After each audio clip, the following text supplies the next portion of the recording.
Hello students, मैं प्रभात चौहान आज आपके सामने आरबीएस पॉलिटेक्निक बिक्टोरी कॉलेज से आज आपके सामने एनालॉग इलेक्ट्रॉनिक्स के सब्जेक्ट का एक लेक्चर नंबर 7 लेकर आया हूं। आपको मैं बता दूं कि मैंने प्रीवियस लेक्चर्स में जो लेक्चर नंबर 6 में जो भी टॉपिक्स पढ़ाए थे, आज उसी कंटेंट को मैं आगे फर्दर कंटिन्यू करूंगा। प्रीवियस लेक्चर्स में जो मैं डिस्कस कर चुका था, रेक्टिफायर्स के बारे में डिस्कस कर चुका था। आज हम इस लेक्चर में रेक्टिफायर के फॉर्मूले को हम ड्राइव करेंगे। तो डिफरेंट टाइप्स के जो फॉर्मूले होते हैं, आज उनके हम डिस्कशन करेंगे। तो देखिए, अब हम पहले जो डिस्कस करते हैं इस लेक्चर में, लेक्चर नंबर 7 में, हाफ वेव रेक्टिफायर के फॉर्मूले, यानी सबसे पहले हम डिस्कस करेंगे रेक्टिफायर, हाफ वेव रेक्टिफायर के जो फॉर्मूले होते हैं उसको हम डिस्कस करते हैं। देखिए, यहाँ पर कई चीज आती है। जैसे मान के चलिए मैं एसी वोल्टेज की बात करता हूँ, तो एसी वोल्टेज इक्वेशन क्या होती है, पहले हमें ये पता होना चाहिए कि एसी वोल्टेज की स्टैंडर्ड इक्वेशन क्या होती है। तो V बराबर होती है V maximum sine omega T, ये हमारी होती है। उसी प्रकार से अगर मैं करंट की बात करूं तो I max sine omega T, ये हमारे स्टैंडर्ड इक्वेशंस होती है। वोल्टेज की इक्वेशंस होती है, करंट की इक्वेशंस होती है। आपको मैंने बताया था कि यहाँ पर जब हम हाफ वेव रेक्टिफायर की बात करते हैं तो हमारे पास दो पैरामीटर निकल कर आते हैं। एक एवरेज पैरामीटर, यानी औसत मान वोल्टेज का या करंट का, कि एवरेज कितनी वोल्टेज और करंट फ्लो होगी आफ्टर द रेक्टिफायर। और एक होता है आपका RMS value, root mean square value, कितनी होगी। उसी के अकॉर्डिंग एवरेज पावर भी निकलती है और रिप्लेसमेंट पावर भी निकलती है। फिर हम हाफ वेव रेक्टिफायर की इफिशियंसी को भी कैलकुलेट करते हैं। तो कई सारे इंपॉर्टेंट पैरामीटर यहाँ पर हम आज डिस्कस कर रहे वाले हैं। ठीक है, तो इसको हम डिस्कस करते हैं। ये हमारे इक्वेशंस हो गए। उसके बाद अब मैं मान के चलूं कि अगर मैं V मैक्स बताऊं तो वो क्या हो जाता है आपका I मैक्सिमम बराबर क्या होगा, V maximum upon RL plus RF। ये लोड रेजिस्टेंस हो गया, ये उसका इंटरनल रेजिस्टेंस हो गया। आगे जाके इस फॉर्मूले को हम यूज करेंगे। ठीक है, अब हम इसको डिस्कस, हमारे पास दो तरह की इसमें चीज होती है। जैसे अगर मैं जो फॉर्मूले में करंट को लेकर ड्राइव करता हूँ वो फॉर्मूले सेम इक्वल टू वोल्टेज के लिए हो जाएगा। तो यहाँ देखिए, मैं करंट को लेकर ड्राइव करता हूँ या वोल्टेज को लेकर करता हूँ, तो मैंने क्या लिया, एवरेज, आई एवरेज या average value of current in half wave rectifier,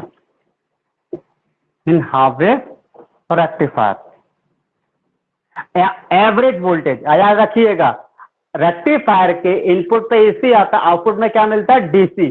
तो हमें एवरेज औसतन मान इतना मिल जाना चाहिए, तो उसको हम एवरेज भी बोल देते हैं, आई डीसी भी बोल देते हैं। शॉर्ट में आई एवरेज भी बोल देते हैं या शॉर्ट फॉर्म में आई डीसी भी बोल दिया जाता है। तो इसका होता है m 0 to 1/2 pi 0 to t I D T. ये देखिए, हम इंटीग्रेशन करते हैं, हमारे जो मान आ रहा हूँ सब क्या करेंगे, हम इंटीग्रेट करेंगे। 0 to 1/2 pi, total time period कितना है, देखिए 0 से पाई, पाई से 2 पाई, तो टोटल टाइम पीरियड कितना है एक साइकिल का, टी। तो टी का मतलब क्या होगा, 0 से 2 पाई। आई की वैल्यू ये वाली क्वेश्चन लिख देंगे हम, आई max sine omega T D T, that's it.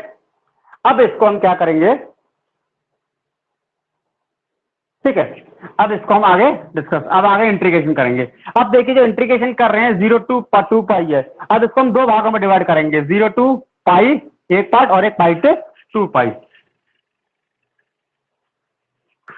Rectifier कम थी, यानी हमारी पहली साइकिल जो थी आई एवरेज की 1/2 पाई, एक 0 से पाई आई डी टी और एक पाई से 2 पाई आई टी टी। ठीक है, देखिए 0 से पाई हमें आउटपुट मिल रहा है क्योंकि हाफ पे काम हो रहा है, नेगेटिव पे काम नहीं हो रहा। तो ये वाली हमारी साइकिल क्या हो जाएगी, कट जाएगी, तो हमारी ये वाली मिलेगा। तो इसमें आउटपुट क्या मिल रहा है, 0 मिल रहा है। 0 to pi I max sine omega T D t. अब ओमेगा टी को हम क्या मान लेंगे, let suppose omega t equals to theta, तो दैट मीन्स इसको अगर मैं करूंगा डी टी तो ये क्या हो जाएगा, डी थीटा हो जाएगा। तो टी की जगह पर क्या आ जाएगा, theta. This put this value this here. अब इसको पुट करेंगे वैल्यू 1/2 पाई, आई मैक्सिमम बाहर निकाल लिया, 0 to pi sine theta cos theta. Sine theta का इंटीग्रेशन करेंगे हमारा क्या होता है, कॉस थीटा होता है।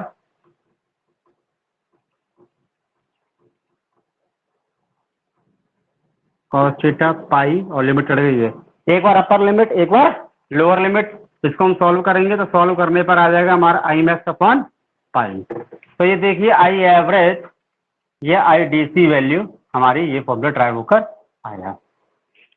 तो देखिए क्या आप आई एवरेज का कर लीजिए, ऐसे ही सेम यदि मैं वोल्टेज में चाहूँ तो सेम वोल्टेज के लिए भी क्या हो जाएगा, एज ए वोल्टेज की अगर बात करूँ तो वी एवरेज या वी डी सी तो सेम है we maximum upon pi, that's it. ठीक है, ये तो हमारा हो गया अब एवरेज वैल्यू का मान। अब हम बात करते हैं करंट की, ये तो हमारा हो गया एवरेज वैल्यू। अब हम बात करेंगे नेक्स्ट पैरामीटर है हमारा पावर, ये हमारी एवरेज। अब हम निकालेंगे एवरेज पावर। आवर एवरेज क्या निकालेगा, आपने पढ़ा होगा, एक पढ़ा समझा आई स्क्वायर आर करके निकाल ले, या वी इंटू आर, पी बराबर वी आई या आई स्क्वायर इंटू आर, आप कुछ भी निकाल सकते हैं। तो मैं अगर वी बराबर मान लिया तो V average into R L plus R L, input में दोनों मिलेंगे। ये वैल्यू क्या हो गई आपकी, वी मैक्सिमम अपॉन पाई। मैंने आई के फॉर्मूले को भी लेके कर सकते हैं और उसके पी के फॉर्मूले, मैंने पी का फॉर्मूला बना लिया यहाँ पर, उससे करा are L plus R L, ये आ गया पी एवरेज, ये पी एवरेज वैल्यू आ गया, दैट्स इट। अब हम बात करते हैं, ये हमारी एवरेज का हो गया यहाँ पर, तो हमारा करंट का निकला है। अब हम बात करते हैं रूट मीन स्क्वायर वैल्यू, यानी अब मैं बात करता हूं R M S value of current in half wave rectifier. RMS value निकालनी है हमें करंट की। तो आरएमएस का मतलब क्या, root mean square, that's it. इसका मतलब इसको हम एसी का एसी वैल्यू भी बोल देते हैं, जब चेंज हो रही है, या शॉर्ट फॉर्म में आरएमएस बोल देते हैं, अंडर रूट फिर 1/2 पाई 0 से टी और आई का square d T, that's it. अब देखिए सेम वही होगा, 1/2 pi 0 to pi I square d T, फिर पाई से 2 पाई आई स्क्वायर डी टी, सेम वही करना है। आपको पता है इस वाले का हमें आउटपुट क्या मिल रहा है, 0 मिल रहा है, 1/2 पाई 0 to पाई, आई की जगह पर रखा जाएगा आई maximum square sine square omega T D T. फिर ओमेगा टी को हम क्या कर देंगे, रिप्लेस कर देंगे, थीटा से कर देंगे, तो under root 1/2 pi 0 to pi I maximum square sine square theta d theta. अब साइन स्क्वायर थीटा को हम कैसे रिप्लेस करेंगे, देखिए ये I square under root I max बाहर आ जाएगा, आई मैक्स हमारा बाहर आ गया, ठीक है। अब हम क्या करेंगे, पहले इसको हम निकाल लेते हैं, 1/2 pi I max square 0 to pi 1 minus cos 2 theta upon theta, ठीक है। फिर इसको हम 1/1 इसका इंटीग्रेशन करेंगे, इसको सॉल्व आउट करेंगे, 1 का इंटीग्रेशन करूंगा तो क्या हो जाएगा, थीटा हो जाएगा, और यहाँ पर ये क्या हो जाएगा, सॉरी 2 पाई है, ये 2 पाई जाके क्या हो जाएगा, 4 पाई हो जाएगा, 4 पाई स्क्वायर होगा, 4 पाई स्क्वायर को हम क्या कर देंगे, 2 पाई बाहर निकल आएगा, तो ये हमारा अंडर रूट से बाहर आ गया, तो 2 पाई बाहर आ गया और हमारा आई मैक्सिमम बाहर आ गया।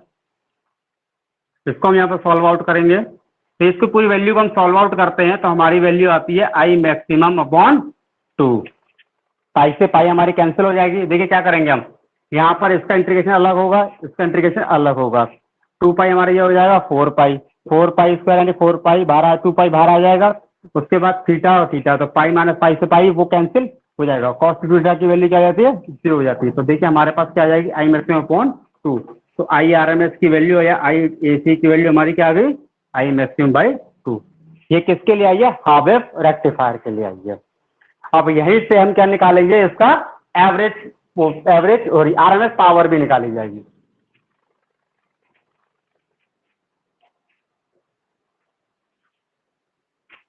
तो हम निकालते हैं इसकी आरएमएस पावर, पी आरएमएस निकाली जाएगी तो क्या निकाला जाएगा, वही आई स्क्वायर से मान के चल लीजिए आप। यदि आप आई आरएमएस इंटू आर एल मान के कर लो, मैंने आपको बताया था आई की जो फॉर्मूले वो से वी के फॉर्मूले हो जाएंगे। जैसे मान के चलिए आई आरएमएस आई आपकी आई मैक्सिमम बाई 2, तो that means we maximum by 2 भी होगा। आप सिमिलर इतना कॉन्सेप्ट मान लीजिए, ऐसे ट्रिक सिंपल ट्रिक समझ लीजिए, तो इसके अकॉर्डिंग भी कर सकते हैं। चाहिए था आई आर एम एस के अकॉर्डिंग रख लो, I maximum square by 2 into R L, ये रख के फॉर्मूला रख के भी निकाल सकते हो, या we maximum upon 2 into R L, इस फॉर्मूले को भी रखकर निकाल सकते हो। तो दोनों फॉर्मूले से रखा सेम वैल्यू, तो हमने पढ़ रखा है फॉर्मूला P बराबर क्या होता है, वी स्क्वायर इंटू आर भी होता है, ठीक है, और हमारे पास हमने ये भी पढ़ा है कि आई मैक्सिमम भी होता है। तो दोनों फॉर्मूले से हमारा ये वैल्यू निकल आती है। अब यहाँ पर हम डिस्कस करेंगे efficiency of half wave rectifier. मैं इफिशियंसी के बारे में बता दूं, इफिशियंसी क्या होती है, दक्षता होती है। इफिशियंसी का जनरल फॉर्मूला क्या होता है, ईटा से डिनोट किया जाता है। इसका फॉर्मूला होता है output upon input, output upon input, यानी output power upon input power. तो आउटपुट क्या मिल रही है हमें, आई ए सी मिल रही है, that means I A C upon I D C, यानी हमें आई ए सी ए सी प्राप्त हो रही है और D C sorry I D C upon I A C. तो यहाँ पर हम फॉर्मूला रख देंगे P D C over P A C. इस वैल्यू को यदि आप पुट करते हो, आपको फॉर्मूला निकलवाया था, तो यहाँ पर हमारा फॉर्मूला क्या निकल कर आया था, P D C, P average का वैल्यू हम रख देते हैं यहाँ पर, तो उससे हमारी एफिशिएंसी कैलकुलेट हो जाती है। यहाँ पर अभी मैंने निकल के आई थी मेरी, जैसे कि मान के चलिए मेरी आई थी V maximum upon pi R L R L plus R F, और इसकी I V maximum upon 2 R L. तो देखिए मैक्सिमम कट जाएगा, तो हमारा क्या रह जाएगा, 2 अपॉन पाई रह जाएगा, ठीक है। और यहाँ से क्या रह गया, are L plus R F R L common निकाल लिया, इसका डिवाइडर लगा दिया। इसको जब मैं आगे सॉल्व आउट करूंगा तो देखिए मेरी 4.0 समथिंग 8 एफिशिएंसी आएगी। अब इसको मैं किस में निकालूं, परसेंटेज में, किस में निकालूं, परसेंटेज में। अगर इसको मैं कैलकुलेट करता हूं तो यदि मैं इसको 100 से मल्टीप्लाई कर दूं तो लगभग 40 के आसपास क्या आ जाएगी, एफिशिएंसी आ जाएगी। आप इसको कैलकुलेट करके देखिए, आपको पता लग जाएगा कि हाफ वेव रेक्टिफायर की जो एफिशिएंसी है वो कितनी परसेंट आती है, 40% आती है। इससे यहाँ पे ये सिद्ध होता है कि जो हमारा हाफ वेव रेक्टिफायर है वो सिर्फ, अगर यदि मैंने 100 वोल्टेज दिया है तो 100 वोल्टेज का सिर्फ 40% ही आउटपुट देगा, बाकी 60% आपका आउटपुट नहीं देगा। दैट्स इट, ये हो गया आपका। अब हम बात करते हैं फुल वेव रेक्टिफायर में। फुल वेव रेक्टिफायर के लिए, फुल वेव रेक्टिफायर, उसके भी आपको पता है एवरेज वैल्यू निकालनी है, उसके लिए हम क्या निकालनी है, आरएमएस वैल्यू निकालनी है। तो पहले यदि मैं उसके लिए बी एवरेज वैल्यू निकालूं या बी ए सी डी सी वैल्यू निकालूं, तो क्या हो जाएगी, 1/2 पाई 0 से पहले 2 pi V D T, that's it, 1/2 pi 0 to pi V maximum sine omega T D T plus pi से 2 pi V max sine omega T. अब देखिए यहाँ पर हमें दोनों का काम करना है, क्योंकि यहाँ पर भी आउटपुट प्राप्त हो रहा है यहाँ पर, लेकिन यहाँ पर हमें आउटपुट कैसा मिल रहा है, माइनस का मिल रहा है। माइनस का साइन लगा दूंगा, ये माइनस का होने की वजह से यहाँ पर ये साइन माइनस का आ जाएगा, ये कौन अंदर है। अब यहाँ पर वैल्यू रखिए साइन ओमेगा टी है, यहाँ से वी मैक्स कॉमन आ जाएगा, वी मैक्स बाहर आ गया आपका 2 pi 0 to pi sine theta मान लिया इसको मैंने पहले से, पाई से 2 pi sine theta d theta. That's it. अब इसको हम क्या करेंगे, इसको हम वही इंटीग्रेट करेंगे, इंटीग्रेट करके लिमिट रख देंगे।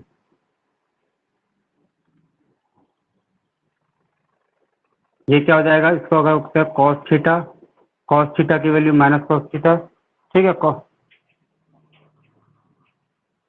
ठीक है, पाई और 0 आ जाएगा, ठीक है, पाई और 0 आ जाएगा। ऐसे ही इसको रखेंगे,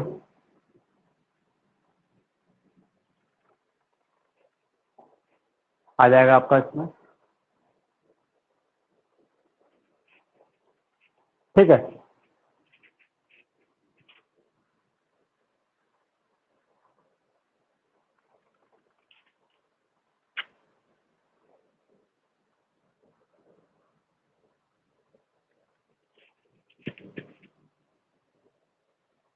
अब देखिए इसको हम रखते हैं, इसमें हमारे रखने पर क्या होगा, ये माइनस कॉस थीटा, ये माइनस कॉस थीटा है, यहाँ पर पाई से पाई 2 पाई। अब इस लिमिट को रखेंगे, एक बार अपर लिमिट एक बार लोअर लिमिट, ये 0 है यहाँ पर,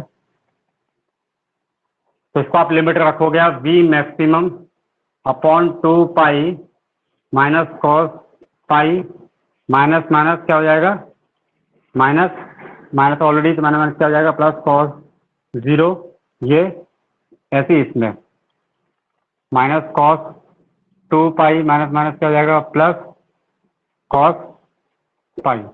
इसको हम सॉल्व आउट करेंगे, ठीक है, इसको वैल्यू सॉल्व आउट करते हैं। कॉस पाई की वैल्यू -1 माइनस 1 हो जाएगा, ये क्या हो जाएगा, 1 हो जाएगा। यहाँ क्या हो जाएगा, 1 कितना हो जाएगा, ये आपका कितना हो गया, हाँ ये आपका हो गया 1 माइनस 1 प्लस 1 ये हो गया, ऐसे ये 1 प्लस 1 ये हो गया, और ये हो गया वी मैक्सिमम अपॉन 2 पाई। ये कितना हो गया 4, तो हम कितना रख लेंगे, इंटू 4, इस 4 से इसको ये कट गया 2 बार, तो आंसर आया 2 मैक्सिमम वी मैक्सिमम अपॉन पाई। तो ये हमारी वी पी सी की वैल्यू है, वी एवरेज की वैल्यू आ गई। हमारी किसकी वैल्यू आ गई, वी एवरेज की वैल्यू आ गई, वी मैक्सिमम अपॉन पाई। ये हमारी फुल रेक्टिफायर की आ गई वैल्यू। अब इसमें क्या करेंगे, इसी का हम निकालते हैं फिर वो सेम। इफ अब से पावर निकालना चाहूं तो पी एवरेज या पी डी सी निकाली जाती है, तो V average into R L plus R F, dynamic resistance internal resistance भी बोल देते हैं इसको। इसका फॉर्मूला निकल कर आया 2V max upon pi into R L plus R F. That's it. यहाँ तक करने के बाद ये हमारा पी एवरेज आ गया, ठीक है। अब पी एवरेज आ गया, अब हम निकालेंगे आरएमएस वैल्यू। जिस प्रकार से हमने फुल हाफ रेक्टिफायर की ड्राइव की थी, अब हम फुल रेक्टिफायर की ड्राइव करेंगे। तो वी आर एम एस, इसको हम क्या बोल देते हैं, ए सी बोल देते हैं, under root 1/2 pi 0 to pi V square direct कर देता हूँ, B square d T plus pi 2 pi B square d T. That's it. उसके बाद अब हम डिस्कस करते हैं, इसको हम क्या करेंगे, दोनों को खोलना पड़ेगा। थोड़ा यहाँ पर डेरिवेशन लॉन्ग हो जाएगा, क्योंकि हमें फुल वेव और हाफ वेव दोनों पर डिस्कस करना है। आप और समझिएगा, और आप इस में आपने ये थोड़े इंटीग्रेशन वगैरह कर रखे होंगे, काफी स्टूडेंट ऐसा है इसको करना जानते हैं, ठीक है। मैं आपको सिर्फ मेन कॉन्सेप्ट बताऊंगा, करना क्या है, बाकी आप अपने ड्राइव कर सकते हैं। 0 to पाई, यहाँ पर क्या हो जाएगा, V maximum square sine square, direct यहाँ ओमेगा को मैं थीटा रख दूंगा, पाई से 2 pi V maximum square sine square theta theta. अब आपको पता है वी में स्क्वायर में कॉमन निकाल लूंगा, under root V maximum square upon 2 pi 0 to pi sine square theta theta plus pi 2 pi sine square theta. अब इसको हम क्या करेंगे, वही साइन स्क्वायर थीटा है, तो 1 - 2 cos 2 थीटा अपॉन 2 पाई, दोनों की वैल्यू रख देंगे।